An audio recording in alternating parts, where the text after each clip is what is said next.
കോൺഗ്രസിന് അച്ചടക്കം പാലിക്കാൻ കോൺഗ്രസ് ശശി തരൂർ എം പിക്ക് കഴിയുന്നില്ലെന്ന് ഡോക്ടർ തരൂർ എം പി കഴിയുന്നില്ലെന്ന് ആഞ്ഞടിച്ച് രാജ്മോഹൻ ഉണ്ണിത്താൻ. ഒരു മനുഷ്യന് ഒരു പാർട്ടിയെ കൊണ്ട് ഉണ്ടാക്കാവുന്ന നേട്ടമെല്ലാം തരൂർ കോൺഗ്രസിനെ ഉപയോഗിച്ചുണ്ടാക്കി. ശശി തരൂരിന് ചോറ് കോൺഗ്രസിലും കൂർ BJP-യിലും എന്നായിരുന്നു രാജ്മോഹൻ ഉണ്ണിത്താന്റെ തുറന്നടിക്കൽ. 24-നോടാണ് രാജ്മോഹൻ ഉണ്ണിത്താന്റെ പ്രതികരണം. ഒരു മനുഷ്യന് ഒരു പാർട്ടിയെ കൊണ്ട് ഒരു ജീവിതകാലം നേടാവുന്ന മൊത്തം നേടിയെടുത്ത ഒരു വ്യക്തിയാണ് അദ്ദേഹം. പക്ഷേ അദ്ദേഹം കഴിഞ്ഞ കുറേ നാളുകളായി ചോറ് ഇവിടെയും കൂർ അവിടെയായിട്ടാണ് പ്രവർത്തിക്കുന്നത്. അദ്ദേഹം ഇന്ന് നടത്തിക്കൊണ്ടിരിക്കുന്ന ഗുരുതരമായ സംഘടനാ വിരുദ്ധ പ്രവർത്തനമാണ്. പക്ഷേ അദ്ദേഹത്തിൻ്റെ മനസ്സിലൊരു ധാരണയുണ്ട്, ഒരു രക്തസാക്ഷി പരിവേഷം നേടിയെടുത്ത് കോൺഗ്രസ് പാർട്ടിയിൽ നിന്ന് പുറത്താക്കി ഒരു വീരപുരുഷനായി BJP-യിലേക്ക് പോകാം. അത് ഈ ജന്മം നടക്കാൻ പോകുന്നില്ല. കാരണം അങ്ങനൊരു വീരപുരുഷനാക്കാൻ ഞങ്ങളും ഉദ്ദേശിക്കുന്നില്ല. പാർട്ടിയിൽ നിന്ന് പുറത്താക്കി ഒരു വീരപരിവേഷം ചാർത്തി അദ്ദേഹം BJP പോകാമെന്ന് ഈ സ്വപ്നം വിചാരിക്കേണ്ട, ഈ ജന്മം വിചാരിക്കേണ്ട, സ്വപ്നത്തിലും വിചാരിക്കേണ്ട.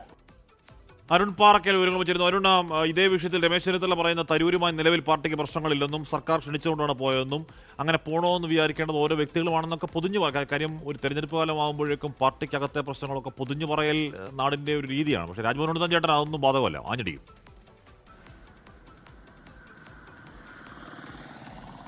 ഹാഷ്മി, അതുതന്നെയാണ് ഈ ശശി തരൂർ കോൺഗ്രസിനുള്ളിൽ നിൽക്കുന്നുണ്ടോ എന്ന കാര്യത്തിൽ ഇപ്പോൾ കോൺഗ്രസ് നേതാക്കൾക്ക് പോലും തന്നെ സംശയമാണ്. അത് കുറേ കാലമായി രാജ്മോഹൻ ഉണ്ണിത്താൻ MP ഈ വിഷയങ്ങളൊക്കെ തന്നെ ചൂണ്ടിക്കാണിക്കുന്നുണ്ട്. ഇപ്പോൾ ഏറ്റവും ഒടുവിൽ ഇതാ റഷ്യൻ പ്രസിഡന്റിന്റെ അത്താഴ വിരുന്നുമായി ബന്ധപ്പെട്ടാണ് ഈ ഒരു പ്രതിഷേധങ്ങളൊക്കെ തന്നെ ഉയർന്നു വന്നത്.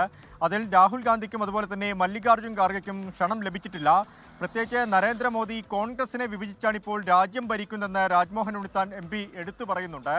അതിനൊക്കെ ഈ വിഭജിക്കാൻ വേണ്ടി ഉപയോഗിക്കുന്ന ആയുധം ശശി തരൂരാണെന്നാണ് രാജ്മോഹൻ ഉണ്ണിത്താൻ MP തുറന്നടിക്കുന്നത്. അതിൽ രാജ്മോഹൻ ഉണ്ണിത്താൻ MP പറയുന്ന പ്രധാനപ്പെട്ട കാര്യം ഈ ശശി തരൂര് ചോറിവിടെയും കൂറിവിടെയുമാണ്. ഒരു മനുഷ്യന് ഒരു പാർട്ടിയെ കൊണ്ടുണ്ടാക്കാവുന്ന നേട്ടങ്ങളെല്ലാം തന്നെ ശശി തരൂർ കോൺഗ്രസിനെ ഉപയോഗിച്ചുണ്ടാക്കി. കോൺഗ്രസിൻ്റെ പ്രവർത്തകരുടെ ചോരയും വിയർപ്പുമാണ് ശശി തരൂരിൻ്റെ ഇന്നത്തെ സ്ഥാനമാനങ്ങളെല്ലാം തന്നെ നേടിക്കൊടുത്തതെന്നും രാജ്മോഹൻ ഉണ്ണിത്താൻ MP പറയുന്നുണ്ട്. പക്ഷേ ഈ കോൺഗ്രസിൻ്റെ അച്ചടക്കം പാലിക്കാൻ ഇതുവരെയും ശശി തരൂർ MP തയ്യാറാവുന്നില്ല. അത് നിരവധി തവണ അദ്ദേഹത്തിന് മുന്നറിയിപ്പ് നൽകിയതാണ്. പക്ഷേ ആ മുന്നറിയിപ്പുകളൊക്കെ തന്നെ ലംഘിക്കപ്പെടുകയാണ്. രാജ്യത്തിൻ്റെ പ്രതിപക്ഷ നേതാവിനെ പോലും അവഗണിച്ചുകൊണ്ടാണ് ശശി തരൂർ BJP-ക്ക് വേണ്ടി പണിയെടുക്കുന്നതെന്നും രാജ്മോഹൻ ഉണ്ണിത്താൻ MP ചൂണ്ടിക്കാണിക്കുന്നുണ്ട്. വ്യാപക വിമർശനം ശശി തരൂരിൻ്റെ ഈ പ്രവർത്തനങ്ങളെക്കുറിച്ച് ഉയർന്നു വരുന്നു എന്നുള്ളതാണ് പ്രധാനപ്പെട്ട കാര്യം. ശശി തരൂർ ഇപ്പോൾ ശശി തരൂരിൻ്റെ മനസ്സിലുള്ള പ്രധാനപ്പെട്ടത് ഈ കോൺഗ്രസിൽ നിന്നുകൊണ്ട് ഇങ്ങനെയുള്ള പ്രവർത്തനങ്ങൾ നടത്തി ഒരു രക്തസാക്ഷി പരിവേഷത്തോടെ കോൺഗ്രസ് പുറത്താക്കുകയാണെങ്കിൽ BJP-യിലേക്ക് പോകാമെന്നാണ്. പക്ഷേ ഒരു കാരണവശാലും ശശി തരൂരിനെ പുറത്താക്കാൻ കോൺഗ്രസ് നിൽക്കില്ല, വേണമെങ്കിൽ പോകട്ടെ എന്നൊരു നിലപാടാണെന്നാണ് രാജ്മോഹൻ ഉണ്ണിത്താൻ MP പറയുന്നത്. വ്യാപക വിമർശനം ഉയർന്നു വരുന്നു എന്നാണ് പ്രധാനപ്പെട്ട കാര്യം. കോൺഗ്രസിൻ്റെ ഭൂരിഭാഗം നേതാക്കളും ശശി തരൂരിൻ്റെ ഈ പ്രവർത്തനങ്ങളെ പരിഹസിക്കുകയും അതുപോലെ തന്നെ ആ പ്രവർത്തനങ്ങളെ വിമർശിക്കുകയും ചെയ്യുന്നുണ്ട്. ഇനി തരൂർ എന്ത് നിലപാട് സ്വീകരിക്കുമെന്നാണ് പുറത്താക്കൂ എന്ന് തരൂർ ആവർത്തിച്ച് ആവശ്യപ്പെടുകയാണ് എന്നുള്ളതാണ് രാജ്മോഹൻ ഉണ്ണിത്താൻ പറയുന്നത്. പക്ഷേ അങ്ങനെ പുറത്താക്കാൻ പാർട്ടി ഉദ്ദേശിക്കുന്നില്ല എന്നുകൂടി തരൂർ പറയുന്നു. പക്ഷേ തൻ്റെ സ്വന്തം പാർലമെന്ററി പാർട്ടി നേതാവിനെ വിളിക്കാത്ത ഒരു പരിപാടിയിലേക്ക് തന്നെ വിളിച്ചാൽ താൻ പോകേണ്ടതുണ്ടോ എന്ന് ആലോചിക്കേണ്ടതും തീരുമാനിക്കേണ്ടതും തരൂരാണ്. അത് കഴിഞ്ഞ കുറച്ച് നാളുകളായി തരൂർ BJP വിമർശകനേക്കാൾ കൂടുതൽ കോൺഗ്രസ് വിമർശകനുമാണ് താനും.